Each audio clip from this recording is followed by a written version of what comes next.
The 2 o'clock lunch rush at Little Marigold is sacred. It's when the judges and the union bosses eat, the linen is heavy, the silver is real, and the conversations are quiet, buried under the clink of wine glasses and the rich smell of simmering tomatoes. I sit at table 4, my back to the hand-plastered wall, sipping an espresso that's more tar than coffee. This restaurant in River West is my public face, my fortress, to the city. It's the best veal marsala south of Lincoln Park. To me, it's my office, my chapel, and my anchor. I'm Dominic Moretti, 40 years old, though most days I feel closer to 60. I run what's left of the organization my grandfather built. But I'm a new generation. I don't deal in the powders that hollow out neighborhoods. My philosophy is simple, hammered into me by 12 years in the Marine Corps stability over profit. My rules are iron. Rule number 1. No narcotics near schools. You keep that poison away from the playgrounds. Rule number 2, and it's the one I will break bones over. We don't tolerate men who use their fists on their families. You raise a hand to your wife or your kid in my territory. You don't answer to the cops. You answer to me. I'm a widower. My wife, Maria, was killed 5 years ago. They called it a car accident and a brake failure on a clear day on Lakeshore Drive. I spent a decade learning how things break in the Corps. That wasn't an accident. That unresolved, frozen piece of anger sits in my chest every second of every day. This discipline, this structure, it's how I keep her memory clean. I'm scanning the dining room, but my mind is 3 miles away, at the port. I'm thinking about Jax Holloway. He used to be my logistics man. Smart, but with a corroded soul. Now he's got ambitions. He thinks my rules are soft. He thinks my refusal to flood the streets with poison is a weakness. He's trying to cut his own deal with the Delgado cartel, slithering in from the south. They're pushing a new kind of synthetic trash through the Calumet terminals, stuff that burns kids' brains out for pocket change. Jax is their ticket in, and I'm the lock on the door. I'm running a quiet war, cooperating with certain elements in the Chicago Police Department to keep the real animals off the street. We both want stability. Jax just wants to light the match and rule over the ashes. Grace Santoro, my manager, glides between tables, refilling a water glass, smiling. She's the heart of this place. Used to be a social worker in the toughest parts of the city.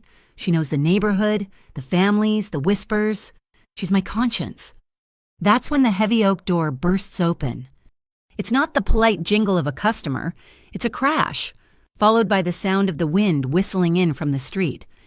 The entire dining room freezes. Forks stop halfway to mouths. Conversations die. A boy. He can't be more than 6 years old. He's standing there, gasping. Rain-soaked hair plastered to his forehead, his little blue jacket is drenched, dripping onto the antique rug. He's looking wildly around the room, his chest heaving, his eyes wide with a terror that doesn't belong in a place like this. And then he screams, not a whimper, a raw, lung-tearing scream that shatters the polite quiet. They're hurting my mom. Silence, thick, heavy, expensive silence. Every eye in the room, the judge at table 2, the union boss at the bar, my men standing guard is locked on this kid. He takes a staggering step forward. He doesn't know where he is, just that he's somewhere. I'd learn later that a neighbor, an old-timer whose mortgage I adjusted last winter, had told him about this place. The Marigold Kid, the old man had said. That's where they don't hurt women. All he knew was an address, a place of last resort. He's just a kid who, I would find out, loves to fold paper into birds. Right now, he's just a terrified kid who ran through a mile of cold Chicago rain. My gaze drops to his arm as he tries to wipe his face. Bruises. Not one, a collection. A faint, yellowish one. Days old, disappearing into his sleeve, and a raw, purple-blue one. Fresh, in the unmistakable shape of fingers gripped too tight around his wrist. My blood turns to ice. I stand up, slowly. The legs of my chair scrape the floor, the only sound in the room. I walk to the reservations desk and hit the switch under the counter. The one that kills the landlines and the Wi-Fi. No calls in or out. The room is now secure. Grace, I say. My voice is low, but it cuts through the tension like a razor. She's already moving. She's a professional. She doesn't rush the boy. She doesn't crowd him. She kneels, getting on his level, her body instantly shielding him from the stares of the diners. "Hey, sweetie," she says, her voice impossibly soft. "You're safe here. I promise. Let's get you warm." I nod to my guy at the bar, Marco. He's my head of security, and he walks to the door, flips the brass closed sign, and locks it. Lunch service is over. Grace is steering the boy toward my back office, whispering about hot cocoa and a dry blanket. I follow them, stopping at the threshold. "Kid," I say, and I have to force the Marine NCO bark out of my voice, soften it. "What's your name?" He's shaking, trying to catch his breath. "Aiden." "Aiden, you did good. Running here. You're brave as hell." I crouch down, ignoring the protest from my 40-year-old knees. "I need an address. Aiden, where's your mom? I need to help her." He's crying, but he's fighting it. He chokes out an address in Westtown, an apartment building I know. Not a good one. "Who's with her?" He flinches, a full-body recoil that makes my hands curl into fists. "Trevor," he whispers. "He pushed her. He pushed her hard. She hit the wall. He had the ties." Trevor. The name hits me like a physical blow. Trevor Kane, 35 years old, a logistics supervisor at a cold storage warehouse. I saw his name just this morning, in an internal report on Jax Holloway's new crew, a small fish, but part of Jax's shadow network. This isn't random. This isn't just a monster off the street. This is one of his, in my territory, breaking my rule. This is an insult. This is a declaration. I stand up straight. The decision is made. The room, the judges, the prophet. None of it matters. I look at Marco. He's already shrugging into his coat. He reads my face. "Marco, get the truck. 4 men, full tactical setup, non-lethal focus. I want control, not chaos. We stop this." He blinks. "Boss, now it's the middle of lunch." I have a rule. I never leave the restaurant during the lunch rush. It's bad for business. It shows instability. "We stop this now," I say. 10 minutes, we are moving. I'm going myself. This isn't business. This isn't territory. This is rule number 2. This is personal. 4 minutes later, we're in the armored Escalade, slicing through the light Chicago drizzle. The city is a blur of gray brick and wet pavement. My men are silent in the back, checking their gear. I pull out my secure phone. I dial a number I know by heart. It rings twice. "O'Keefe. Lieutenant O'Keefe. He's a task force cop. He and I have an understanding. I keep the cartels and the hot-headed bangers off his streets. He gives me the space to do it. We both want stability." "Nick," I say, "I'm 5 minutes from Aiden's address in Westtown. I have a credible report of a violent domestic situation in progress. A woman named Elena Brooks, a man named Trevor Kane." A tired sigh on the other end. "You have a report, or you are the report, Nick." A 6-year-old boy just ran into my restaurant screaming. "Lieutenant, he has fresh bruises on his arm. I'm requesting an immediate welfare check at that address. I'm going in to secure the victim. I'd appreciate it if your car arrived, say, 10 minutes after the situation is stable, to handle the paperwork. Make it legal." Another pause. O'Keefe knows what I'm offering. A clean collar for him, a clean neighborhood for me. God damn it, Moretti, don't make a mess. "No messes, just stop in the violence." I hang up. I tap the small device pinned to my lapel, under my tie, a body cam, high definition, always record. In the modern world, evidence is the only currency that lasts. It protects me, and it protects the victim. We pull up half a block away. The building is old, tired brick, smelling of wet pavement and despair. Marco and 2 men follow me into the lobby. The other 2 cover the exits, back and front. The lobby is dim. The elevator groans and shudders as it arrives. We pile in. The air is thick with the smell of bleach and old garbage. As we ascend, I hear a door slam shut on one of the floors below. Neighbors. They hear it. They always hear it. They just don't do anything. That's why I'm here. We get to the 5th floor, apartment 5B. I pull my personal phone. I dial Elena Brooks's number, which my office pulled from the file on Trevor. It's a long shot. It connects. I hear a woman's voice, strained, terrified. But underneath the fear, there's a core of steel. She's trying to manage the situation, like an ER nurse triaging her own emergency. "Trevor, please," she's saying, her voice tight. "Just leave. Trevor, don't." A crash, the sound of glass breaking, a man's guttural grunt. The line goes dead. That's it. No more waiting. I don't knock. I don't announce. I look at Marco.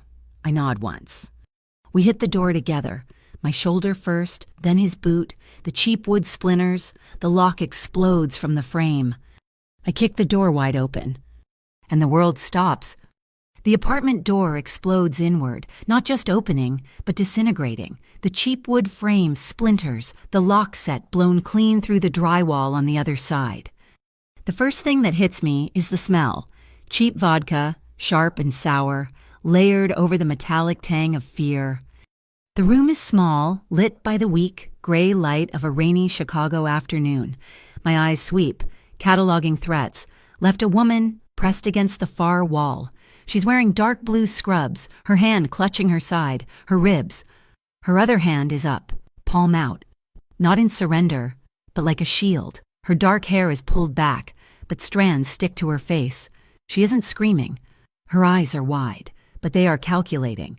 She is breathing. Short, shallow, controlled breaths. She's in triage mode. Right, Trevor Kane. He matches the surveillance file, but dirtier, puffier. He stinks of the vodka. He's standing in the middle of the room, near a shattered glass coffee table. Shards of glass are everywhere. He flinches at the sound of the door, his eyes wild and unfocused. In his right hand, he's holding a thick loop of black zip ties. On the beige carpet near his feet, a snow globe lies on its side, cracked. The glittery water has pooled out, and a small plastic snowman is staring blankly at the ceiling. I don't reach for the weapon under my jacket. My men, Marco and the other two, create a wall in the doorway. There is no exit. This isn't a negotiation. It's a removal. My lapel camera is running, the green light a tiny, steady pinprick. I step over the splintered remains of the door. "My name is Dominic Moretti," I say. My voice is flat, devoid of emotion, the voice I use for reports. It is Tuesday, October 21st. The time is approximately 2:15 in the afternoon. We are at address. I am observing Mr. Trevor Kane.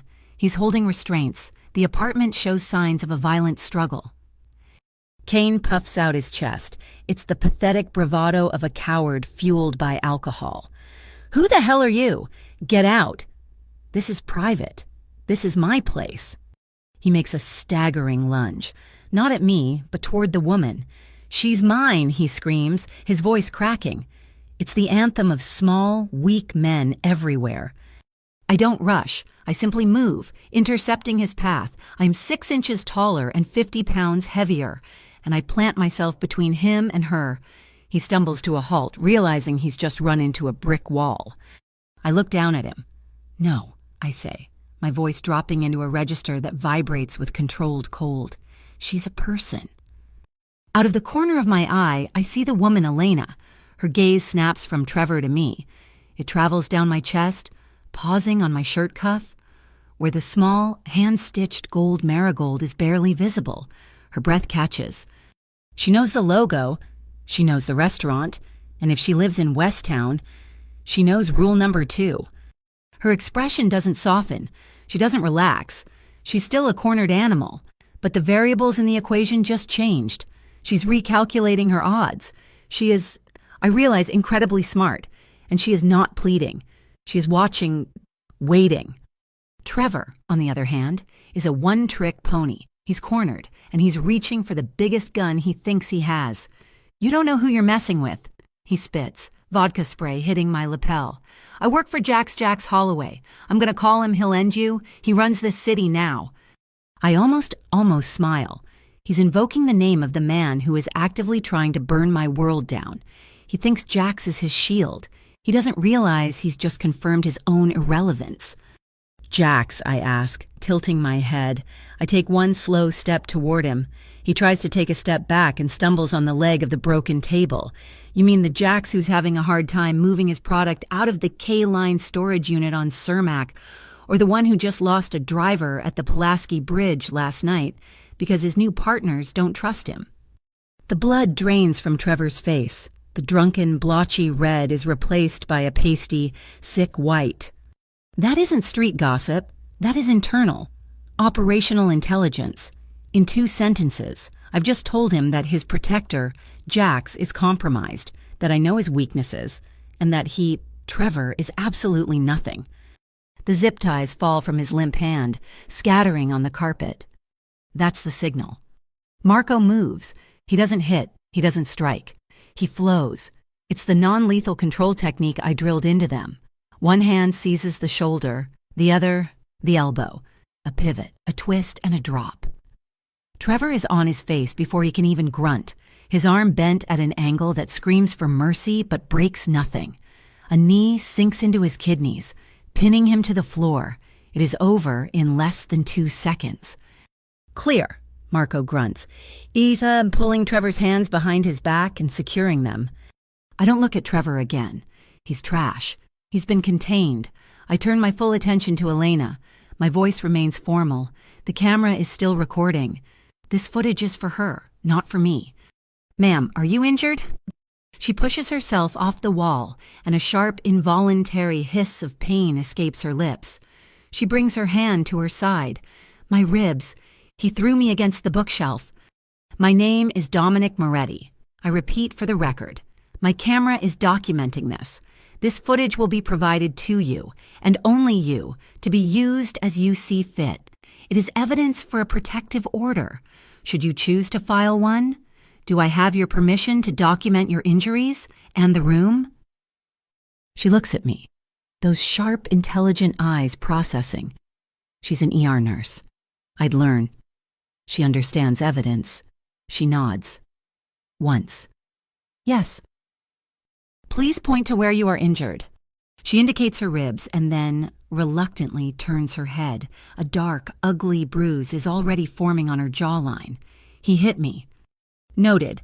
I walk slowly around the room, my body moving, but my gaze fixed on her. I am capturing the scene, but I am speaking to her. Marco, secure the prisoner. Lieutenant O'Keefe's unit will be here in 5 minutes to take custody. He's to be processed for aggravated assault and battery. Do not speak to him. He does not speak to you. I turn back to Elena. Your son, Aiden, he's safe. He's downstairs. My restaurant manager is with him. Let's get you out of this apartment. I shrug off my suit jacket. It's a $5,000 tailored piece. I drape it over her shoulders. She shivers, but doesn't resist. The fabric hangs off her small frame. We ride the rattling, bleach-scented elevator down in absolute silence. When the doors grind open on the lobby, Grace is standing there. She's holding Aiden's small hand. The boy is wrapped in a dry blanket from my restaurant. Mommy, the word is a detonation in the quiet lobby. Aiden rips his hand free from Grace's and launches himself across the tiled floor, slamming into Elena's legs. He buries his face into her scrub pants, his small body shaking with sobs. A raw, broken sound escapes Elena's throat, half pain from her ribs, half agony. She sinks to her knees, ignoring the pull on her cracked ribs, and envelops him. Her arms lock around him, pulling him so tightly it looks like she's trying to absorb him back into her. I'm okay, baby, she whispers, her voice thick, rocking him. I'm okay. You were so brave. You were so brave. My brave boy. I turn my back. I give them the moment. I look out the glass door at the gray rain. O'Keefe's cruiser is rolling up. Lights off. Professional. I step outside into the drizzle and meet him. He's all yours. Lieutenant. 5th floor. My man is with him. O'Keefe just looks at me, his face tired. You're a real pain in my ass, Moretti. I'm keeping the neighborhood quiet, just like we agreed. I say. This one was a domestic, got violent, kid ran for help. We stopped it before it became a homicide. You get a clean collar. He sighs. Just go. Get your people out of here before the press arrives. I nod. I gesture to Grace, who gently guides Elena and Aiden, still clinging to each other, into the back of my armored Escalade. I get in the passenger seat. Where are we going? Elena's voice is muffled. My restaurant, my personal doctor is meeting us there. He'll check you both. No cops, no paperwork, just a doctor. I can't for that. My insurance. You don't need insurance, I say, looking straight ahead as the truck pulls away. You're under my roof. There's no cost. We use the private back entrance to Little Marigold. The main dining room is empty, the closed sign still on the door. Grace takes Aiden into my back office, the one I just left. I hear her asking him if he knows how to fold a paper crane. Doctor, Alessi, a man with steady hands who has pulled bullets out of my people and never filed a report, meets us in my study. He's efficient. He examines Elena behind a privacy screen. 2 cracked ribs, Dominic, he says to me quietly after. Extensive bruising to the torso, contusion on the jaw, I've documented it all. Photos and a written report. I gave her something for the pain. She's tough. She's an ER nurse. She kept trying to diagnose herself. And the boy?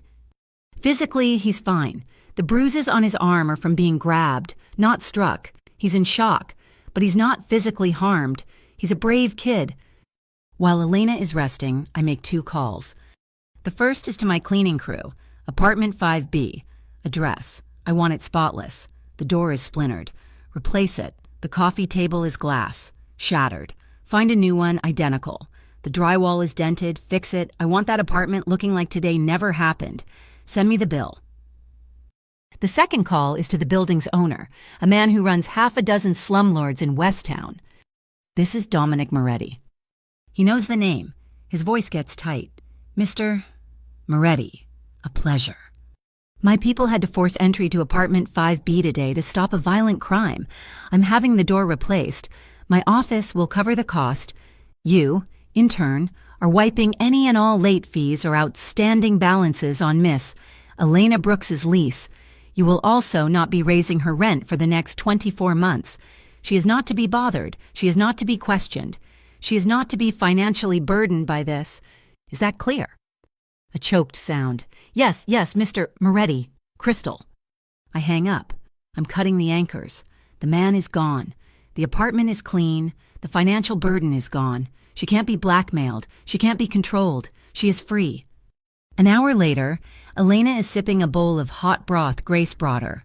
Aiden is asleep on the plush leather couch in my office, a half-finished origami crane clutched in his hand.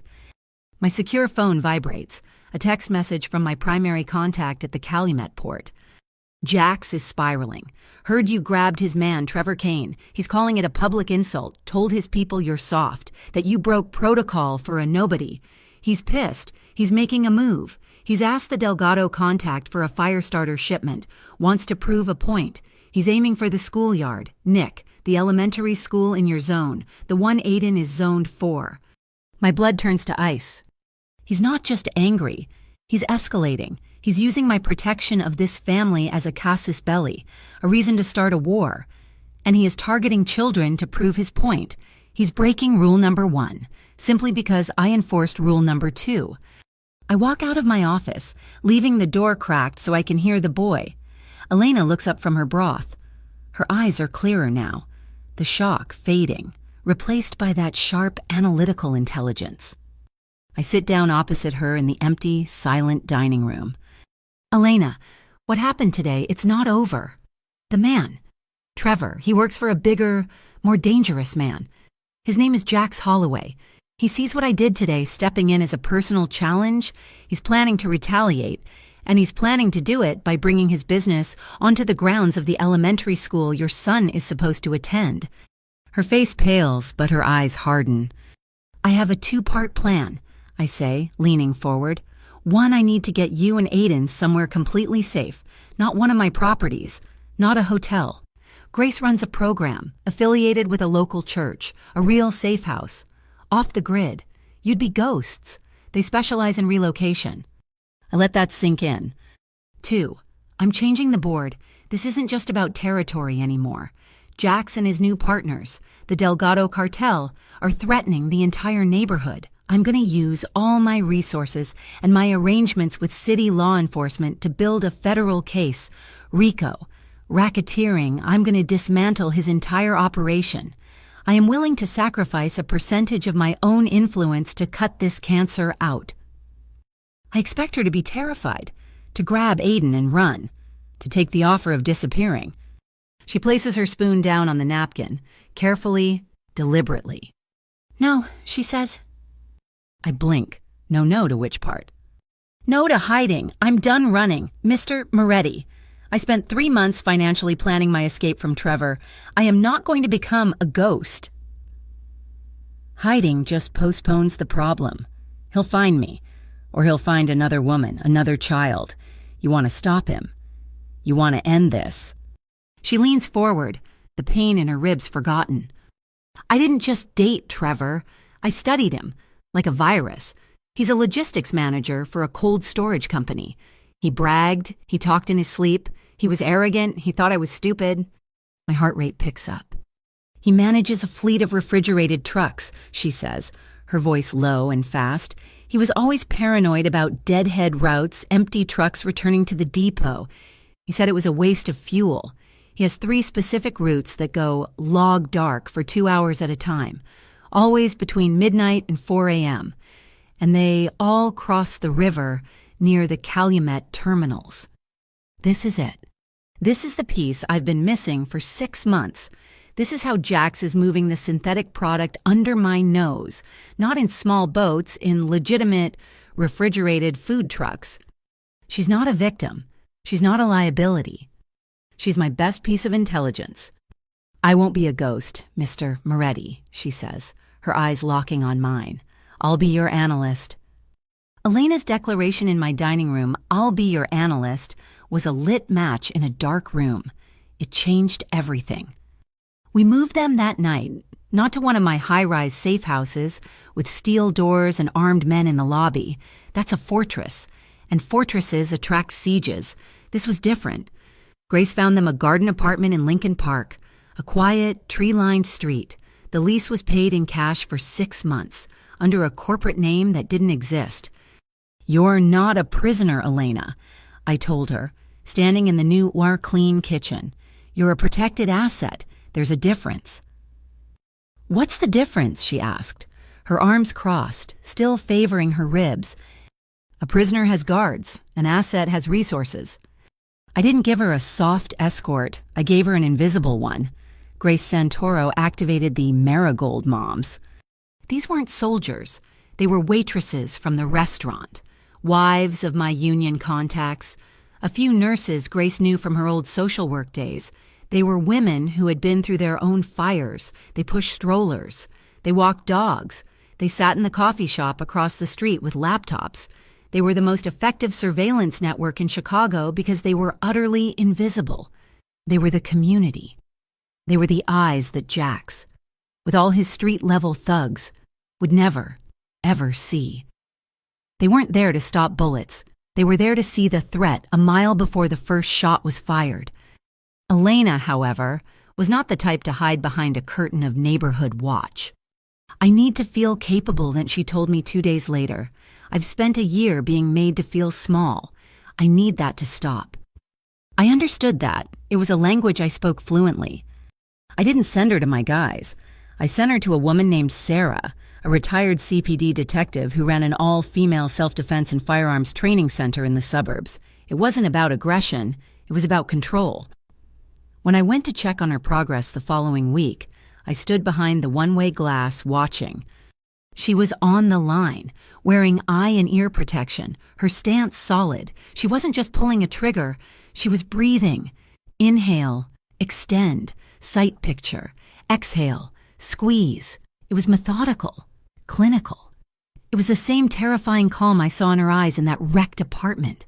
She was taking her fear, analyzing it, and turning it into a precise, controlled action. She was dismantling the threat, one paper target at a time. Aiden was healing in his own way.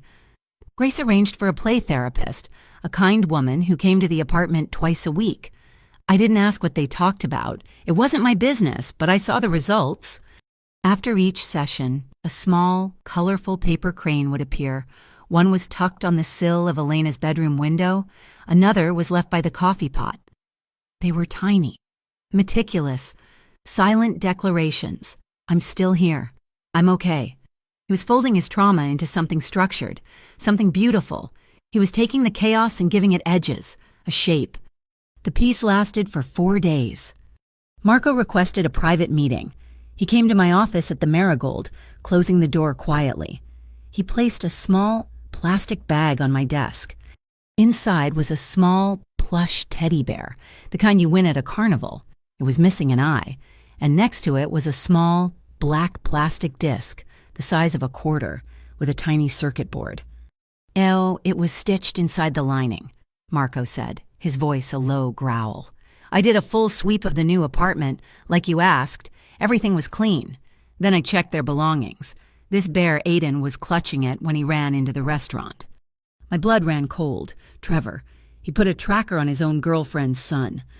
"It's been active," Marco said, sending out a ping every 15 minutes. He knew where she was until we brought her here. The signal died inside the Marigold, but then it lit up again at the new apartment. He'd known where she was for 2 days.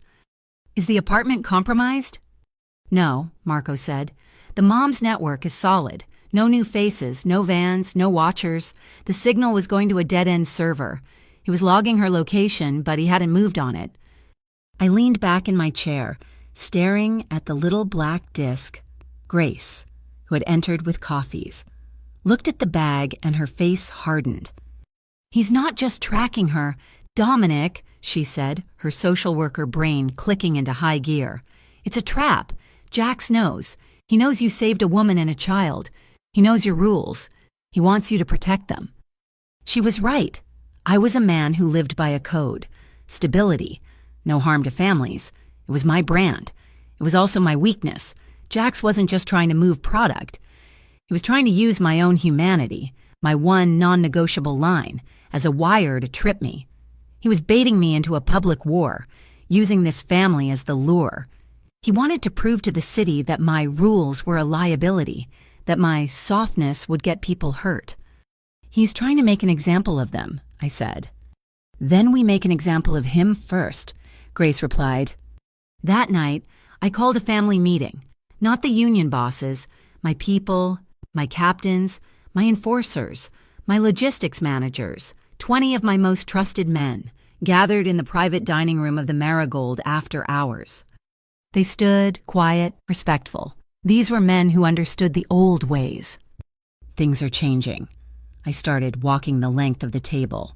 "Our business has been about stability, about keeping the peace so that the neighborhood can prosper. But a new element has come in. Jax Holloway and his cartel partners, they don't want peace. They want to burn the playground, and they don't care who gets hurt." I paused, looking each man in the eye. "So, today, we are adding a new rule. It's not a suggestion. It's a law. I call it the Green Rule because it's a go order, and it's permanent." I leaned on the table. My grandfather had his rules. My father had his. This one is mine. Any man affiliated with our organization, any man taking my money, who is found to be involved in family harm, who raises a hand to a woman or a child is out, not transferred, not warned, out permanently. Your money is cut. Your protection is gone. You are on your own. No exceptions. No appeals. The room was dead silent. "That's bullshit, Nick." The voice came from the end of the table. Tony Sledge Gallo. He'd been with my father, an old school learner, all fists and no finesse. "What's bullshit, Tony?" I asked, my voice dangerously quiet. We're this. We're not social workers," he sneered. "What a man does in his own home is his own business. You start pulling on that thread. Where does it stop? You've gone soft. Nick. Ever since Maria." He shouldn't have said her name. I didn't raise my voice. I didn't move. Marco stepped behind Tony. "Tony," I said, "you're out." Tony's face went purple. "What, you can't. I've been with this family for 30 years. You can't just kick me out over some rule." He stood up, knocking his chair over. He was a big man. He was used to inspiring fear. "I just did," I said. "The rule applies starting right now. Give Marco your patch." He looked at me, then at Marco, then back at me. He saw the ice in my eyes. He saw that this was not a debate. This was a sentence. His reputation, his income, his identity all gone. In 10 seconds. He ripped the small, embroidered patch from the inside of his jacket, threw it on the table, and spat. "You're destroying this family. Nick, you're not your father." "You're right," I said, as Marco escorted him to the back door. "I'm not." I turned back to the remaining 19 men. Anyone else? Silence. The message was sent. The new order was established.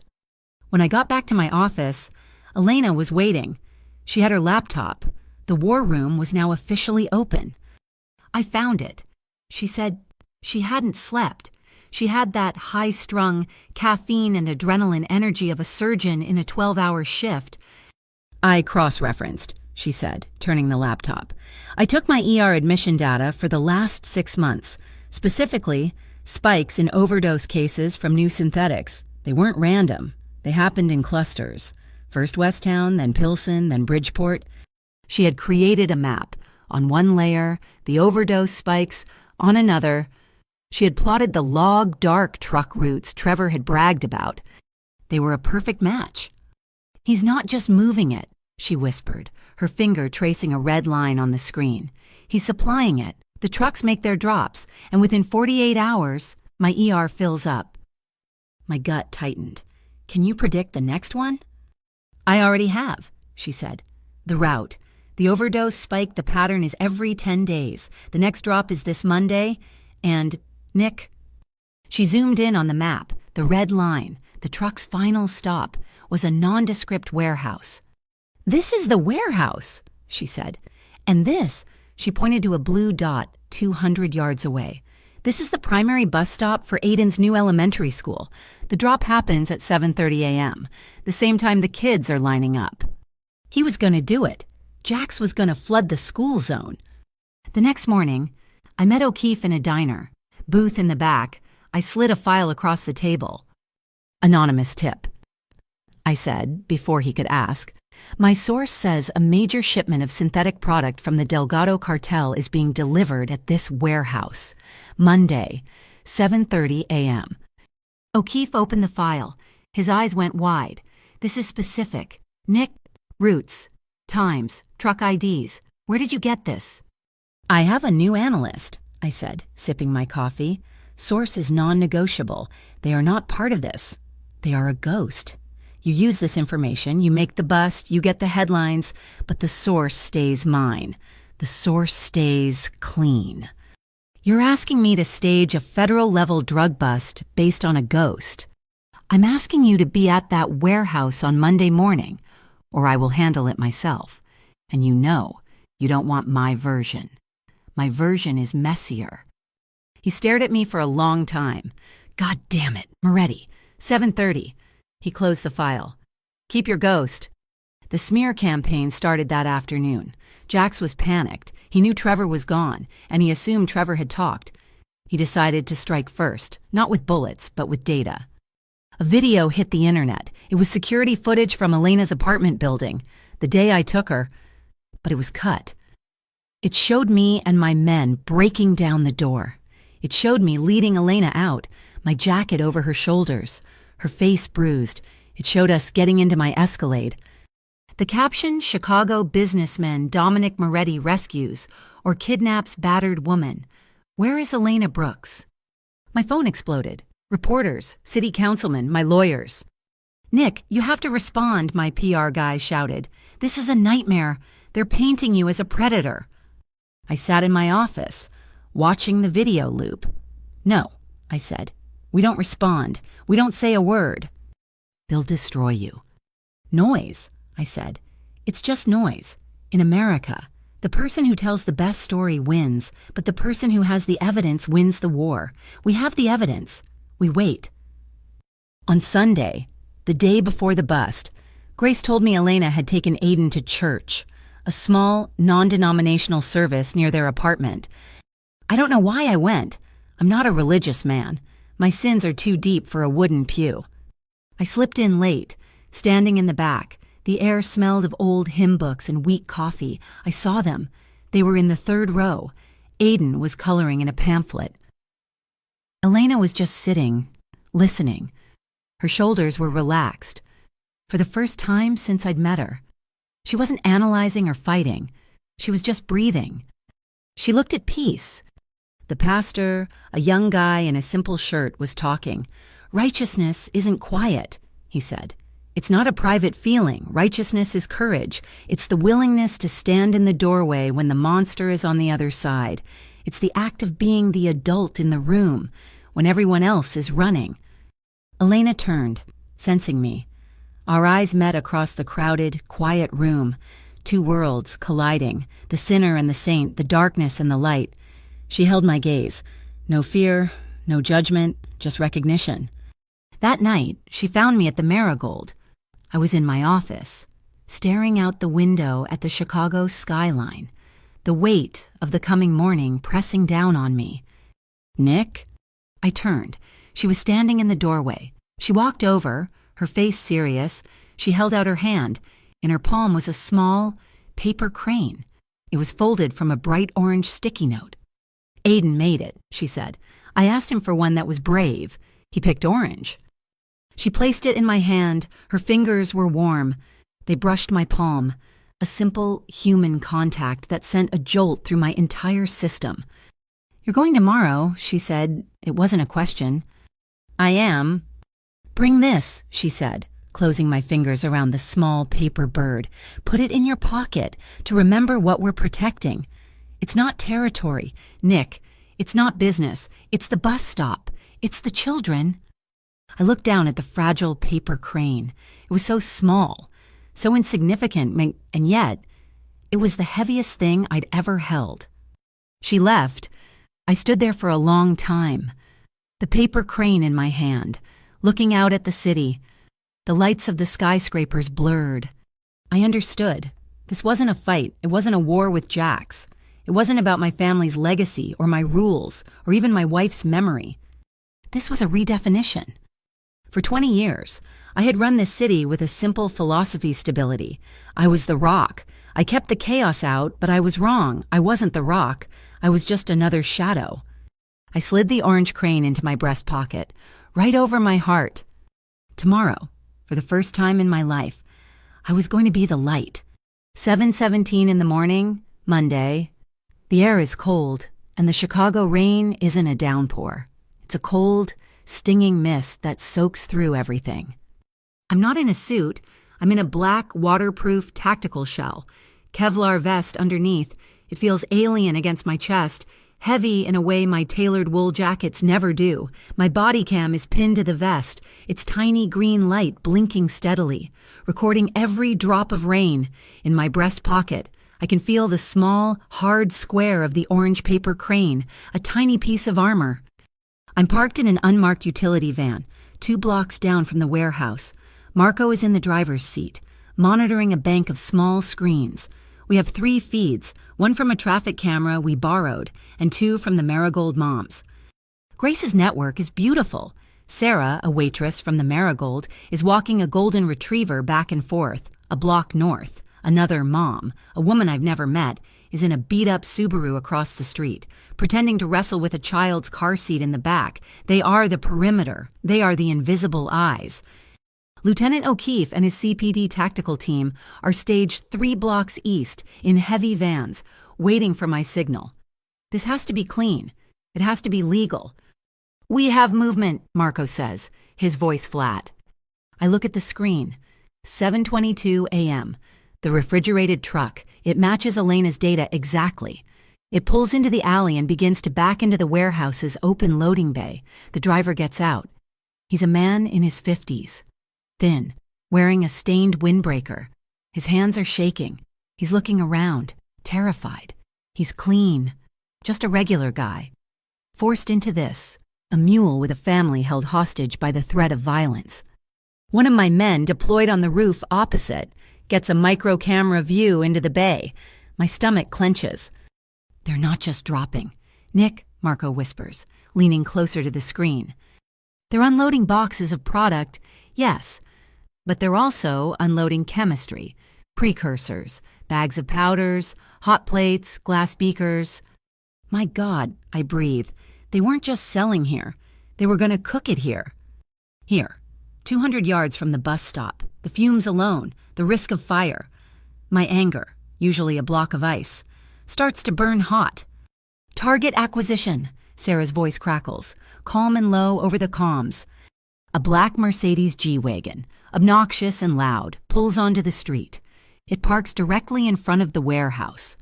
Jax Holloway gets out of the passenger side. He's wearing a hoodie that probably cost $2,000. He's trying to look like a king. 4 of his men, his private muscle, pile out after him. They are armed, and they aren't trying to hide it. 7:28 a.m. The first yellow school bus of the day rounds the corner, pulling up to the bus stop.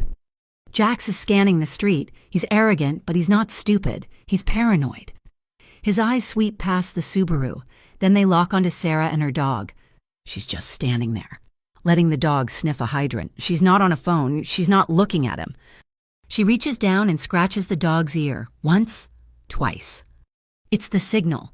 Target is visible and on foot. Jax sees it. He sees the discipline in her movement. He knows she isn't a random civilian. A slow, ugly smile spreads across his face. He pulls his weapon from the waistband of his jeans. He starts walking toward her. "Hey," he yells. "You with the dog. Who the hell do you work for?" This is it. The line. He's threatening a civilian. He's doing it in front of the school bus. "But go!" I hiss into my comms. I switch channels. "O'Keefe, go, go, go. We have a visible threat on a civilian move." I'm out of the van. The cold air hits my face. "Marco," I yell, already moving. "Overwatch, high ground, now."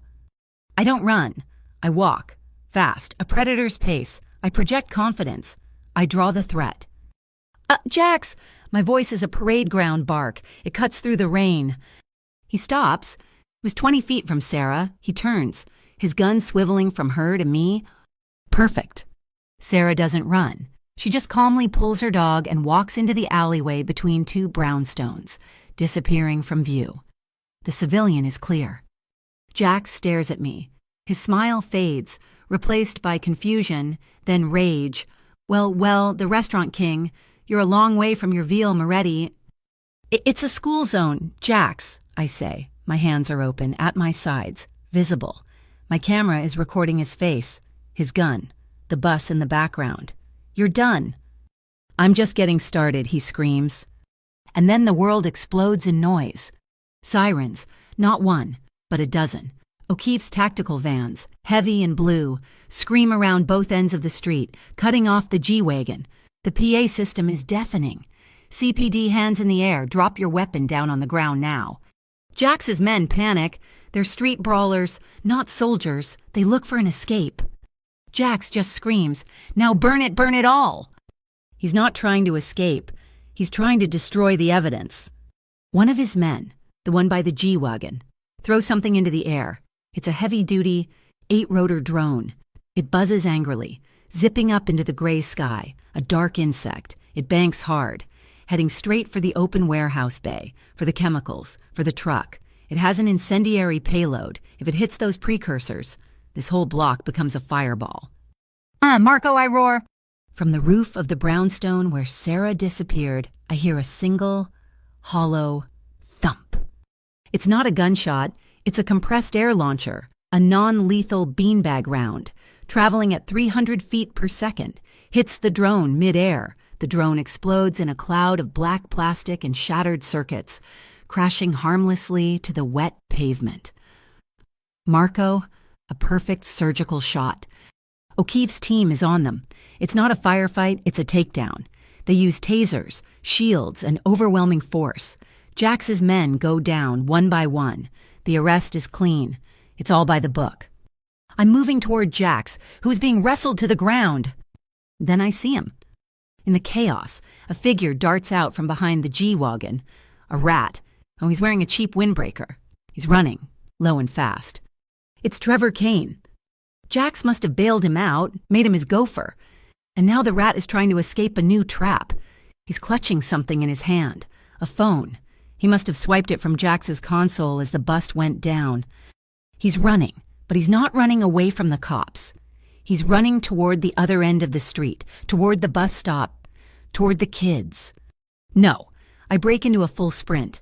My men are containing Jax. O'Keefe's men are securing the truck. He's going to slip through, and then she's there. Elena? She steps out from behind the concrete bus stop shelter. My heart stops. What the hell is she doing here? She wasn't supposed to be within 5 miles of this. She must have come. She must have followed the mom's network. She had to see it end. Trevor stops dead, skidding on the wet sidewalk. He's 10 feet from her. You, he screams, his voice cracking with disbelief and animal rage. You did this. She's blocking his only escape. I'm still 50 yards away, sprinting, my lungs burning. I watch her. She doesn't panic. She doesn't scream. She plants her feet, shoulder width apart. Her hands come up, one clasped over the other. Arms extended, elbows locked, a perfect, stable isosceles stance. Just as Sarah had taught her, she's not holding a weapon, but she's holding the memory of one. Get on the ground, Trevor. Her voice. It's not her. It's the ER nurse. It's the voice of God in a trauma bay. It's an order. Trevor is not a thinker. He's a reactor. He sees her, the woman who defied him, the source of all his problems. He raises his arm.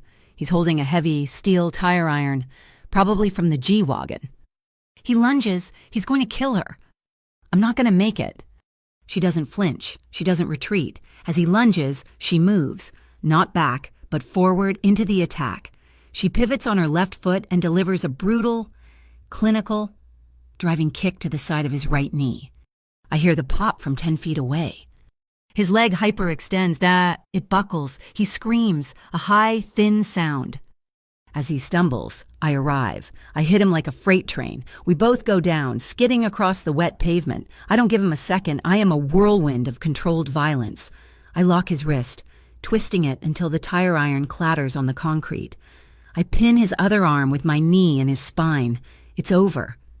The phone, it flew from his hand, skidding across the ground, stopping right at Elena's feet. I look up at her. She's shaking. The adrenaline dump is hitting her, hard. Her hands are trembling. But she's standing. Good stance. I pant, my chest heaving. The phone screen is lit up. It's open, an encrypted messaging app. The contact name is Delgado Logistics, and below it, a file name, interstate_manifest_Kalchai debt. This is it. This is the whole network. This is the federal case. This is RICO. O'Keefe's men are on us now. They haul Trevor up, screaming and clutching his ruined knee. I pick up the phone. I walk back to Jax. He's on his knees, hands cuffed behind his back. He's laughing, a wet, broken, bubbling laugh. You think you won. Moretti, he spits, rain and saliva running down his chin. You think you're smart. You're nothing. I own one of your people. I have a man. Right on your payroll, he's been feeding me every single thing. This ain't over. O'Keefe, standing beside me, looks at me. That one seed of doubt, the one thing that can poison this whole operation. My secure phone buzzes in my pocket. A call from Grace. I answer it, and I put it on speaker. Just for the record, Nick. Grace's voice comes through, as calm as if she were ordering wine for table 4. The man on your payroll Jax is referring to is named Anthony. He's been feeding Jax our internal memos for 3 weeks.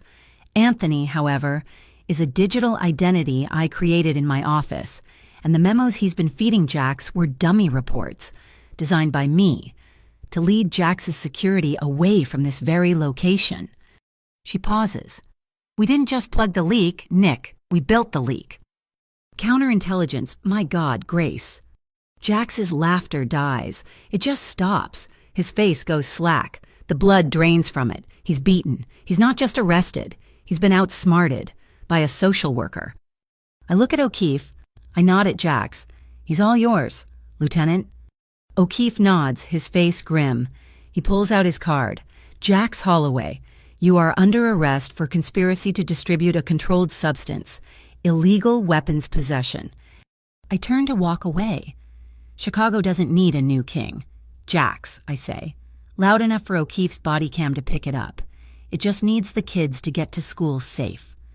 A choked, wet sound. I turn back. It's Trevor. He's being held by 2 uniformed cops, but he's convulsing, his head snapping back and forth. Elena reacts before I do. She's on him in a second, pushing the cops aside.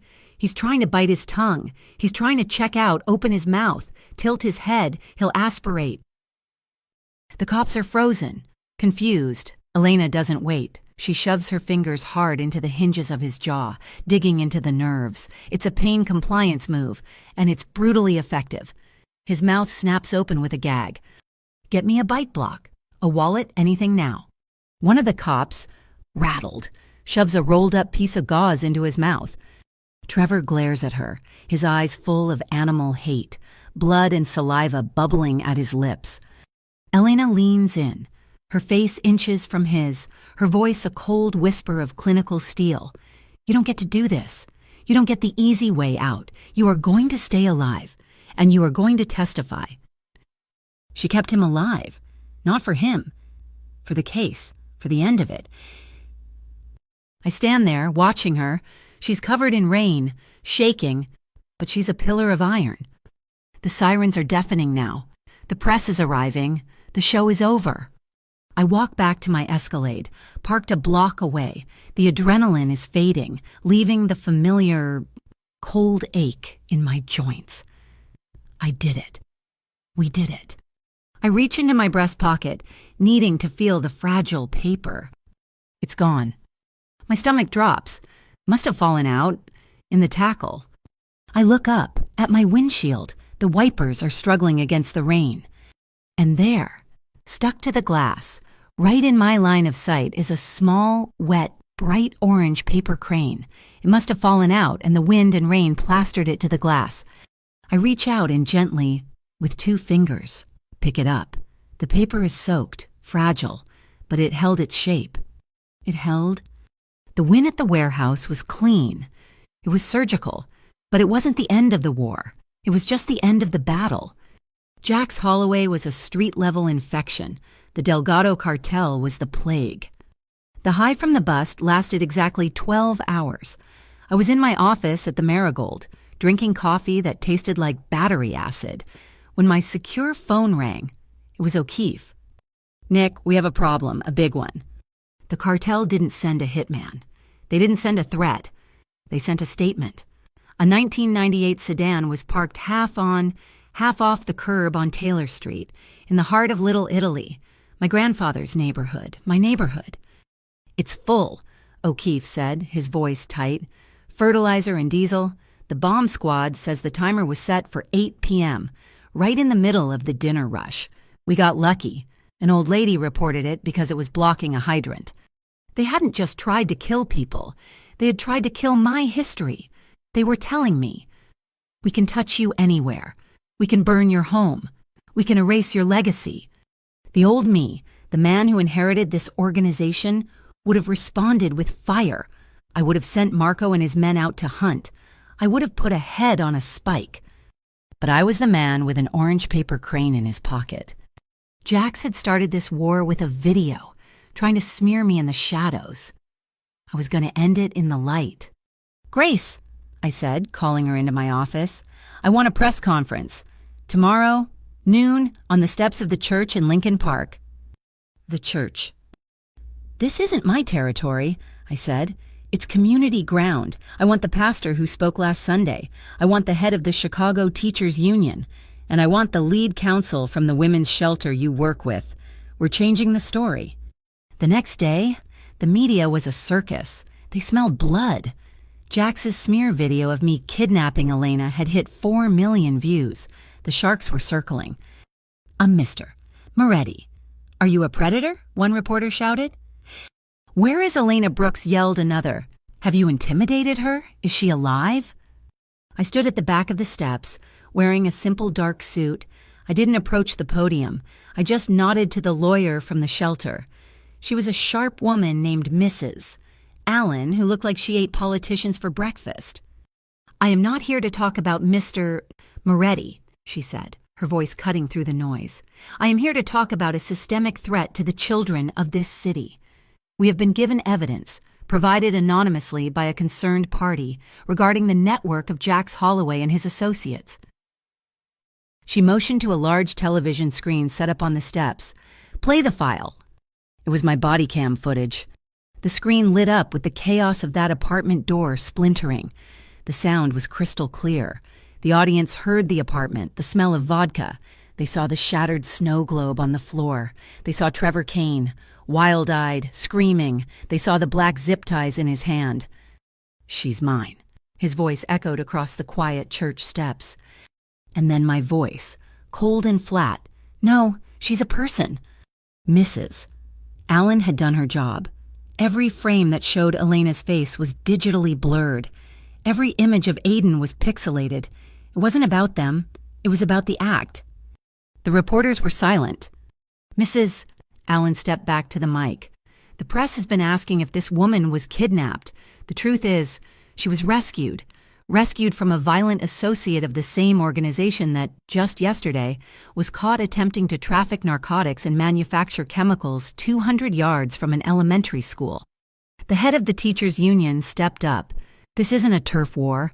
This is an issue of public safety." The pastor stepped up. "This is an issue of moral courage." The narrative didn't just shift. It shattered. In 10 minutes, I wasn't a mafia boss in a turf war. I was the man who stopped the monster. Jax Holloway wasn't a rival. He was a child endangerment threat. The press conference put the political and public pressure on, but the cartel didn't read the newspapers. They read the evidence list, and they knew the phone we'd recovered from Trevor Jax's phone was a ticking clock. They tried to clean up their mess. They sent 2 mobile hit squads, not local muscle, professionals. Their job: find and eliminate anyone connected to the bust. That meant O'Keefe. That meant That meant me. And that meant Elena. But this was my city. This was Marco's chessboard. "Boss," Marco reported, his voice calm over the secure line. "We have 2 4-man teams, one moving south from O'Hare, one in a utility van in Bridgeport." "No bodies, Marco," I ordered. "I told you, this war is won in a courtroom. We need them alive. I want them talking. I want them expanding the RICO case. I want them to bury the entire Delgado organization under the weight of their own organization chart." Marco's team wasn't built for brawling. It was built for extraction. They hit the first team in a parking garage. They used a high-frequency emitter that shattered the van's windows and disoriented the occupants. They were zip-tied before they could even draw their weapons. The second team was harder. They were on foot in Bridgeport. Marco's men shadowed them for an hour, then simply separated them. One was lured down an alley by a false signal. 2 were simply surrounded by a dozen dock workers on a lunch break and held for the police. The last one was Marco's. He cornered him, disarmed him, and had him in custody in under 30 seconds. We had 8 new prisoners, all tied directly to the Delgado cartel, all captured committing felonies. The RICO case was growing. The final piece of the puzzle, however, was Trevor Kane. He was in federal custody. He was looking at the rest of his life in a supermax prison. He was the weak link. He wanted a deal. I arranged it through O'Keefe, a meeting in a secure room at the Federal Plaza. It was me, O'Keefe, Trevor in an orange jumpsuit, and Elena. She had refused my protection for this. "I have to be there," she had said. "This is my testimony." Trevor was a different man. The alcoholic bluster was gone. He was pale, shaking, and terrified. "I can give you the big one," he whispered, staring at the table. "The real one, not just the cookhouse, the main chemical depot, where they store the raw precursors. Everything. It's on the Calumet River. They're going to burn it, to destroy the evidence. They'll do it tonight." O'Keefe looked at me. This was it. "I want a deal," Trevor stammered. "Assault, battery, I'll plead. But RICO conspiracy, you got to take that off the table." Before I could speak, Elena did. Her voice was pure ice. "You will get your deal. The DTI's office has agreed to recommend a reduced sentence on the state charges, contingent on your federal testimony. Trevor looked up, a flicker of hope in his dead eyes. But I have 2 conditions, Elena continued, and these are not negotiable. She leaned forward. First, you will give a fully recorded, admissible statement, an apology, not to me. You will apologize to my son. You will name what you did. You will tell him that you were wrong, that he was brave, and that it was not his fault. That recording will be held in trust for him. Trevor's face crumpled. Second, Adinadius, she said, her voice dropping. 90% of every asset you have, your bank accounts, your retirement, your car, it's all being transferred, anonymously, into the Marigold Foundation's Fund for Victims of Domestic Violence. The fund Grace Santoro is starting. He was speechless. You will spend the next part of your life in prison. Trevor, she said, but the rest of your money will spend its life helping the women you're like? He looked at me. I just nodded. He had no choice. He took the deal. That night, the raid on the Calumet River warehouse was the biggest operation I'd ever been a part of. This wasn't just my men in O'Keefe. This was Homeland Security for the chemical precursors. This was the DEA. This was the Chicago Fire Department's Hazmat Division. Elena was there. She was officially attached to the CFD's Paramedic Command Unit as a registered nurse observer. She wasn't a victim. She was part of the team. We breached the doors at 2 a.m. The place was a tinderbox. It was worse than Trevor said. Not just barrels, tanks, massive, 1,000-gallon tanks of volatile chemicals, and it was rigged. As the first federal agents moved in, a small charge went off. Not a large explosion, a fail-safe, a small, shaped charge that punctured the main tank. It was a spill. A thick, oily chemical began pouring across the concrete floor. The alarms blared, high and deafening. Spill, spill. We have a breach. Then, the call I dreaded. The wind has shifted. The wind from Lake Michigan, usually our friend, was now blowing inland. It was blowing the toxic, flammable fumes back from the river toward the rest of the industrial park. One spark, one hot engine, and the entire district would go up. Men were shouting. 2 federal agents, caught in the first cloud of fumes, went down, clutching their chests. Elena was moving before they hit the ground. She was masked, pulling a medical kit. She didn't hesitate. She ran into the hot zone, dragging one agent while another helped her with the second. She was on them, jabbing them with atropine injectors, saving their lives. She was in her element, a whirlwind of controlled, life-saving motion. Marco, seeing the CFD hazmat team, was overwhelmed, got on his radio. He wasn't calling his men. He was calling the Dockworkers Union, his volunteer fire department, men trained for chemical spills. Within 3 minutes, a dozen men arrived, suited up, and began laying down containment foam. I saw the real problem. The chemical spill was flowing, following the groove in the concrete, heading directly for a massive electrical substation that powered the cranes. If it hit that, it would ignite. "I need that forklift now," I yelled at a terrified warehouse worker. I grabbed a hazmat suit from the fire truck, pulling it on over my clothes. "Get me a helmet." I jumped into the yellow forklift. I'm a Marine. I ran logistics at ports. I know heavy machinery. I slammed the machine into gear, drove it across the yard, and hooked the forks under a massive 1-ton concrete traffic barrier. "Clear the path," I roared. I drove the forklift at full speed, the engine screaming. The fumes were so thick I could barely see. I drove it straight toward the leaking tank. I got between the spill and the substation, with a roar of metal. I tilted the forks and slammed the massive concrete barrier down, right into the path of the spill, blocking the leak, diverting it. It wasn't pretty. It was brute force, but it held. The flow was stemmed. Just as the barrier settled, my secure phone vibrated in my pocket, inside the suit. I fumbled for it. A text from O'Keefe, who was in the command center. "Tampa, they got him."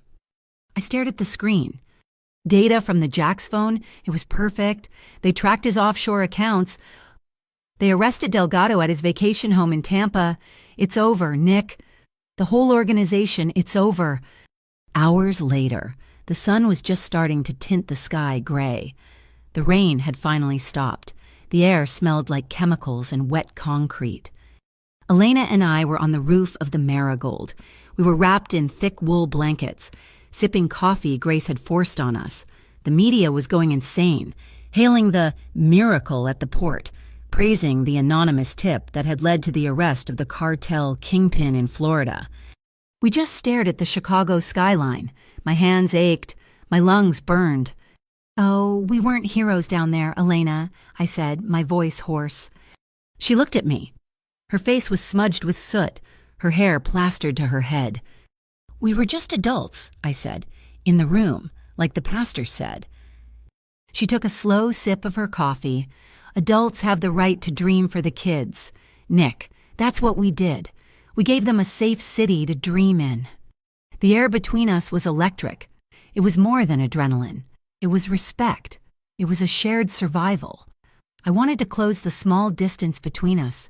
I wanted to feel that strength, to offer my own. But I couldn't. The whole city was watching. Jax's smear campaign had, ironically, made me a public figure. A relationship, born from this chaos, would be twisted by the media. It would look sordid. It would undermine her credibility. It would hurt her. She knew it, too. She just held my gaze, a deep, quiet understanding passing between us. She gave a small, almost imperceptible nod. We were a team. And this was the right tactical move. We kept the distance. I went back to my office. The wet, ruined, bright orange paper crane was on my desk, a casualty of the warehouse, and on the windowsill, catching the first clean, hopeful rays of the morning sun, was a new one. It was folded from a crisp, white piece of paper.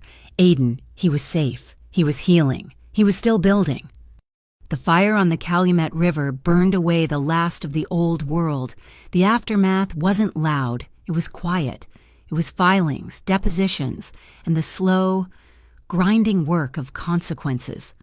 Jax Holloway, the man who wanted to be king, was now federal defendant 774B, the RICO case, built on the data from his phone, expanded by the testimony of the 8 captured Delgado operators, was a fortress of evidence. He faced a mandatory minimum of 30 years. He would never see a Chicago street again. Then there was Trevor Kane. I didn't go to his sentencing. I had no interest in seeing him. But O'Keefe, who was there, told me about it later over coffee. Elena was there. She had waived her right to anonymity. She stood not 10 feet from him. She read her victim impact statement. O'Keefe said her voice never broke, not once. She didn't yell. She didn't cry. She spoke with the cool, clinical precision of the ER nurse she was. She talked about the cost of fear. She talked about a child learning to equate a slammed door with terror. She talked about the theft of safety and how it was a wound deeper than any cracked rib. Then, she did something O'Keefe had never seen in 20 years on the job. She advocated for the mandatory behavioral therapy program that was part of the plea deal. She told the judge, "Prison will contain him, but only treatment will stop him from being him." He took the deal, 12 years in a state facility, contingent on completing the intensive therapy program. And, as Elena had demanded, every asset in his name, every dollar in his accounts was liquidated and signed over, anonymously, to a new beneficiary. With the infection cut out, the work of rebuilding began. My work. I called a meeting, not of my captains. I didn't have those anymore. I called my operations managers. I held it in the main kitchen of the Marigold, the smell of baking bread and simmering stock in the air. "The Moretti organization is finished," I told them, my voice echoing off the stainless steel. "My father's business, my grandfather's business, it's done. I'm moving into legitimate logistics, full-time. We're dissolving the old contracts." I shut down the gray areas, the high-stakes card games that brought in a steady, untracked flow of cash, the protection rackets that were just extortion with a polite face, all of it gone. I took the capital and I did exactly what I said I would. I bought a refrigerated transport fleet. We moved produce from California, pharmaceuticals from the East Coast. We are a legitimate, tax-paying, cold storage logistics company. The profits from the first quarter didn't go into my pocket. They went straight into a development fund. We broke ground on 2 projects, an urban farm cooperative in Westtown, and a vocational training center for ex-convicts. We're teaching men how to weld, how to code, and how to run heavy machinery. We're building stability, the kind you can stand on. This new world wasn't for everyone. The old muscle. The men like Tony Gallo who I'd kicked out, the ones who only spoke the language of intimidation they couldn't adapt. They vanished, they retired, or they moved to Vegas. They were relics of an era I had personally ended. My team was smaller now, and cleaner. Marco, my tactical right hand, the man who had been with me in that apartment, who had taken out that drone he got married. It was a small, quiet ceremony at a church. I stood as his best man. He looked light, happy. He took my security detail and spun it off. It's a legitimate corporation now. Moretti Santoro Protection. They consult on high-risk logistics, chemical plant security, and data protection. They're still protectors, but now their contracts are with Fortune 500 companies, not with me. The money from Trevor's plea deal, that was the seed. Grace Santoro, my conscience, my manager, made it grow. She officially launched the Marigold Foundation. It's a real 501c3 nonprofit. It funds scholarships for children in high-risk neighborhoods. It provides relocation grants and pro bono legal aid for families trying to escape domestic violence. She needed a logo. Aiden, it turned out, was an artist. He was sitting at table 4 one afternoon, the table that had once been my throne. He was sketching on a napkin. Grace asked him what he was drawing. He slid it over. It was a paper crane, drawn with a black pen, simple, clean lines, and on its head, he had drawn a tiny, perfect crown made of cherry tomatoes. "Why the tomatoes?" Aiden, Grace had asked. "Because Sal always gives me tomatoes," he said, pointing to my head chef. "He says it's brain food." Grace had the napkin framed. It's hanging in the restaurant foyer. It's the official logo of the foundation. Aiden, the kid, was healing. He was 6, going on 7. His play therapist finally told Elena that he didn't need the sessions anymore. He was processing. He was okay. He still came to the restaurant almost every day after school. He'd sit in the kitchen, doing his homework, while Sal and the line cooks prepped for dinner service. He'd fold his cranes. One day, he taped one to the big stainless steel prep station, a small, blue one. Sal, a 60-year-old bear of a man who would scream at a server for leaving a fingerprint on his steel, just looked at it. He didn't say a word. The next day, a second crane appeared, a yellow one. The day after that, I came into the kitchen to find Sal installing a large, custom-cut sheet of glass over the wall by his station. It covered the 2 cranes. "What's this, Sal?" I asked. "Keeps the grease off," he grunted. By the end of the month, there were 20 cranes under the glass. Blues, greens, reds, yellows. Sal had a small brass plaque engraved and mounted it under the glass. It just says, "The Origami Wall of Brave." The cooks, the servers, they all touched the glass for luck before a busy shift. My world was changing, and so was my relationship with the city. O'Keefe came by the Marigold. No file, no threats. He just ordered an espresso. "The brass is happy," he said, staring into his cup. "Violent crime in your old sectors is down by 20%. 20. They don't understand it." "It's just stability, Mo, Lieutenant," I said. "People feel safe. They take care of their own streets." "Yeah, well, they're impressed with how you handled the Calumet spill, getting the dockworkers' union to act as a volunteer hazmat team before the city could even deploy." He cleared his throat. "They want to know if you'd be willing to sit in on an unofficial community advisory council. Talk about, community policing, crisis response. No pay, just talk. Tell them what you know." This was the new handshake.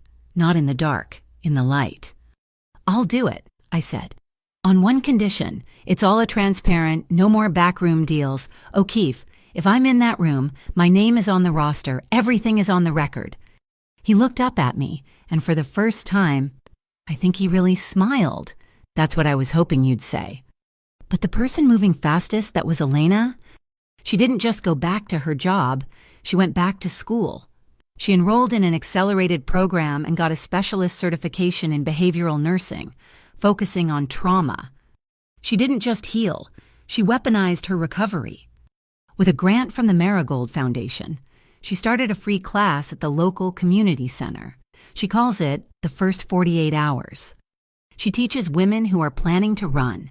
She teaches them how to run, how to document injuries for a legal case, how to create a digital escape plan, wiping their trackers, their phones, their social media, how to secure their finances, how to file for an emergency protective order.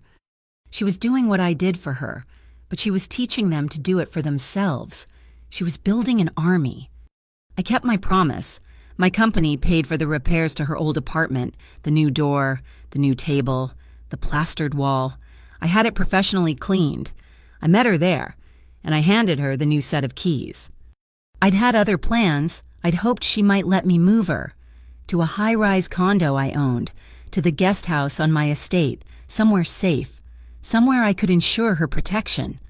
She took the keys from my hand, walked to the building manager's office, and handed them over.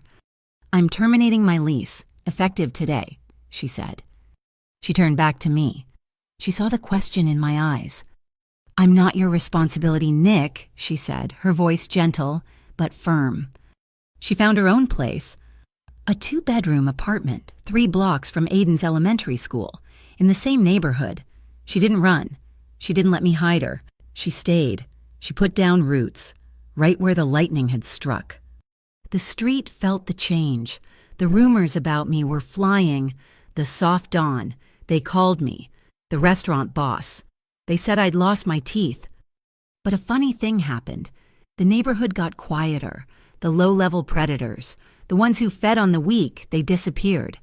The community didn't need my protection anymore. They were protecting themselves. Grace's Marigold Moms Network had become the new neighborhood watch. When there was a problem, they didn't call me. They called Grace. They handled it. I was less visible than I had ever been. I barely left the restaurant, but my influence, it was in the vocational school. It was in the scholarships. It was in the quiet, safe streets. It was past midnight. The restaurant was dark. The kitchen was quiet. I was in my office, finishing the payroll for the new transport company. A soft knock. Elena stood in the doorway. She was still in her blue ER scrubs, her hair pulled back in a messy ponytail. She looked flattened, the bone-deep exhaustion of a 12-hour trauma shift. "Long one," she murmured, not moving from the doorframe. "Just needed to see a friendly face." I stood up. The lake wind was howling against the glass, a high, lonely sound. It was a cold night. I walked to the antique coat rack by the door. I took down my own coat, heavy, black wool, built for Chicago winters. I walked over to her. She didn't move. I draped it over her shoulders. It was the same gesture I'd made in her ruined apartment, but then it was an act of protection, a shield. Now it was just warmth. She didn't pull away. She sank into the heavy wool, pulling the lapels closed, burying her face for a second in the collar. "The wind off the lake is cold tonight. Elena," I said. She looked up at me. Her eyes were tired, but they were clear. "It's a good coat. Nick," she whispered, It is." We just stood there in the quiet office. The city was asleep. The wars were over. It was all so simple and so damn deep. It's Saturday morning, November. The air has that sharp, clean bite of impending winter. I'm standing in the back of a school gymnasium, a place I feel more alien than I ever did in a war zone. The room smells like floor wax, cheap pizza, and hundreds of kids. It's the fall festival for Aiden's elementary school. I'm here, but I'm not here. I'm in the shadows, leaning against the wall by the exit, my arms crossed. I don't belong. I am the man from the dark, and this place is all noise and bright. Primary colors. Parents are clustered, holding phones, smiling. I am an island. Then the lights go down, and the stage lights, 2 big spotlights, come up. Aiden's class is putting on a play. The banner above the stage, painted by a 7-year-old, reads "The Caring City." Aiden walks out. He's not a terrified kid in a rain-soaked jacket. He's confident. He's wearing a ridiculous, oversized blue t-shirt that says "The River." He's the narrator. He takes a deep breath and starts to speak, his small voice clear and unshaking. He tells a simple story about a lost bird played by a girl with a yellow feather boa who is helped by different parts of the city, the buildings, the park, the people. In the second row, I see Elena. She's not watching the stage. She's watching her son. Her phone up, recording. The look on her face, it's not just pride. It's a kind of profound, exhausted peace. She has brought him back from the brink. She has saved him. The play ends. The kids are singing some song about helping your neighbor. Aiden is at the front, his voice clear. The gym erupts in applause. Parents are standing, cheering. I just clap, quietly, from the back. Elena is wiping her eyes, laughing. The kids are taking their bows, a messy, chaotic line of little bodies. Aiden spots his mom, and he waves wildly. She waves back. Then his eyes scan the room. He's looking for me. He sees me. His face lights up with a grin that could power the whole city. He breaks from the line of bowing kids. He just runs. Off the stage, down the steps, and straight into the crowd.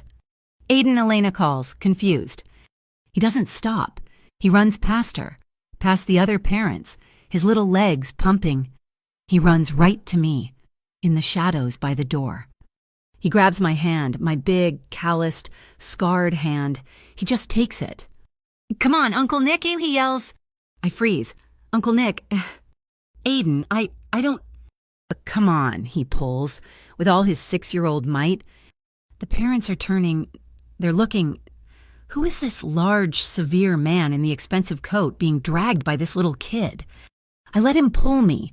I let this little boy lead me out of the shadows, down the aisle, and right up onto the stage. The lights are blinding. I feel 1,000 miles tall and completely exposed.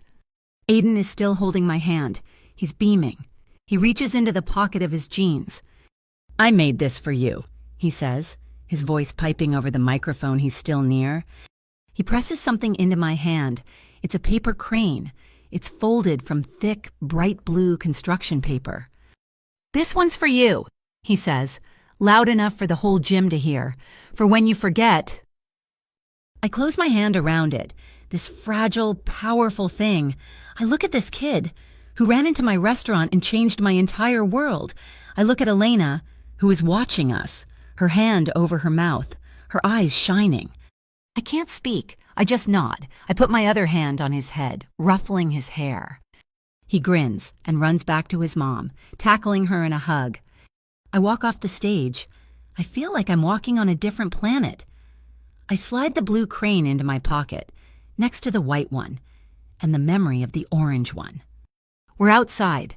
The air is cold, and our breath plumes in front of us. Elena is holding Aiden's hand. I'm just there. "So, Uncle Nick, huh?" Elena asks, a small, teasing smile on her lips. "He's a good kid," I say. My voice is thick. "You're a good man, Nick."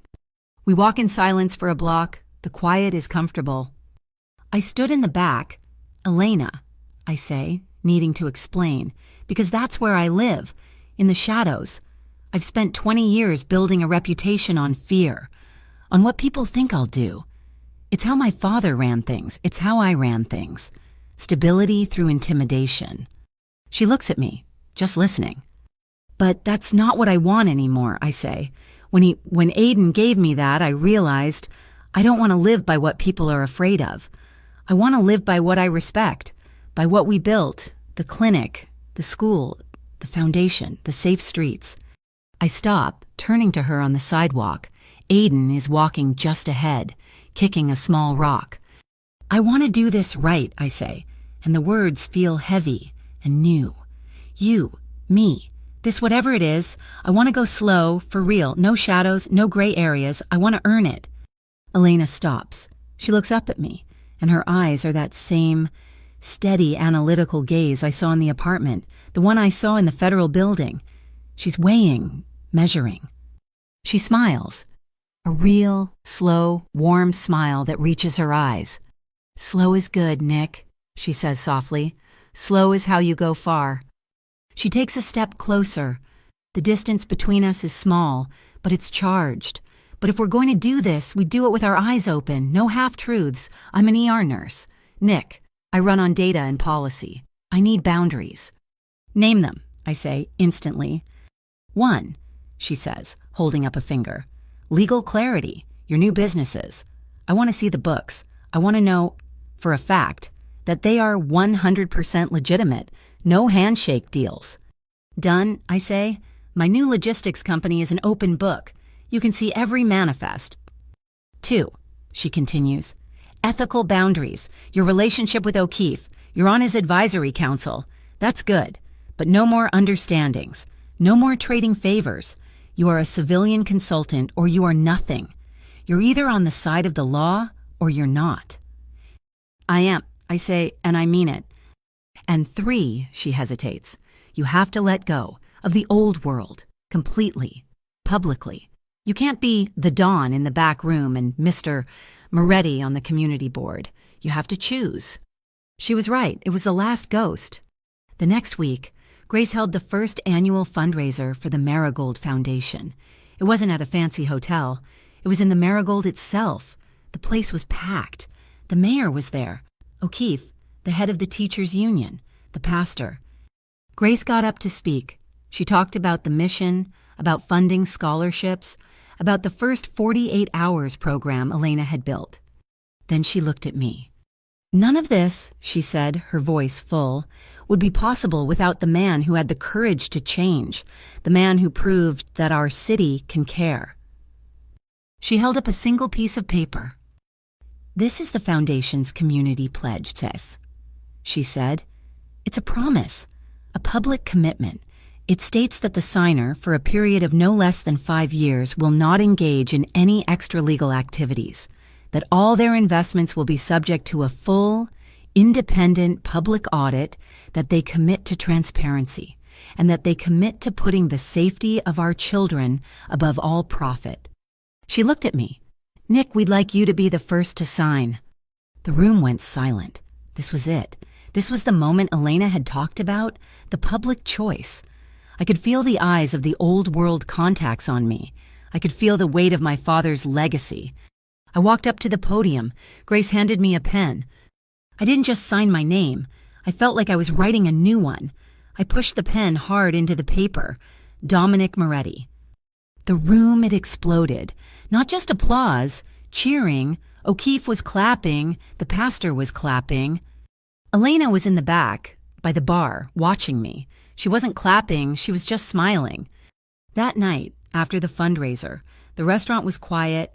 It was just us, me, Elena, Aiden, who had fallen asleep on the plush booth at table 4, Grace, counting donation checks in my office. We had dinner. Sal made pasta by hand, a simple, fresh tomato sauce, the kind my grandmother used to make. We didn't talk about the raid. We didn't talk about Trevor, or Jax, or the cartel.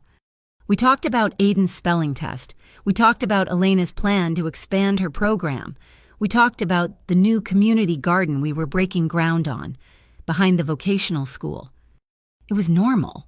It was the most wonderfully, beautifully normal meal I have had in my entire adult life. Later, Elena was bundling a sleepy Aiden into his coat.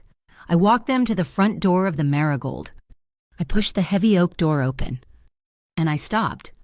It was snowing. Not a hard, angry, wind-driven snow, but a soft, slow, quiet fall of perfect fat flakes, the first snow of the season.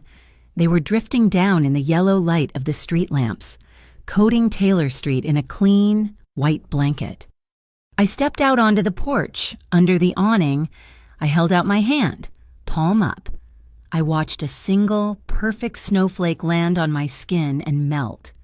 Across the street, in the window of the little antique shop, was a display, and in the middle of it, under a small spotlight, was a snow globe. It wasn't the one from Elena's apartment. It wasn't a memory of a broken life. It was a new one. It was a tiny, perfect replica of the Chicago skyline. Elena came out, zipping up Aiden's jacket. She saw what I was looking at. "It's beautiful," she whispered. "I used to think they were prisons," I said, my voice low, trapping a moment, but I was wrong. I looked at her. They're just glass, and when it breaks, you can get a new one." She stood there, looking up at me.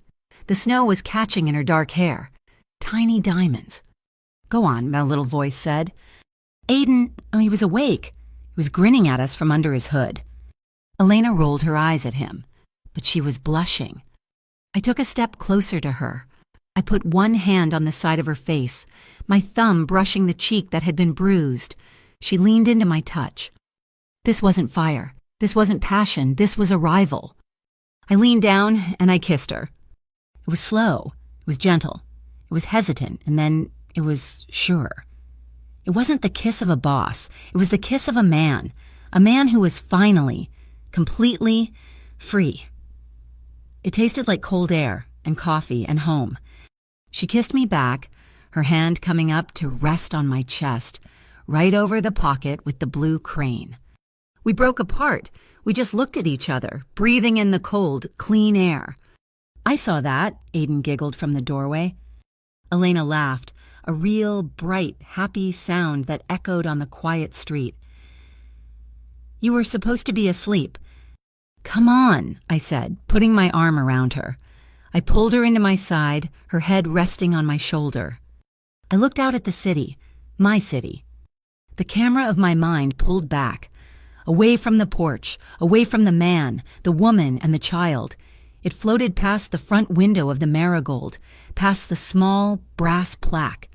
Inside, under the warm, yellow kitchen lights, the origami wall of Brave was covered in 100 paper cranes, a mosaic of hope, standing guard. Outside, the snow fell, covering the tracks of the old world, making everything new. And the city was quiet.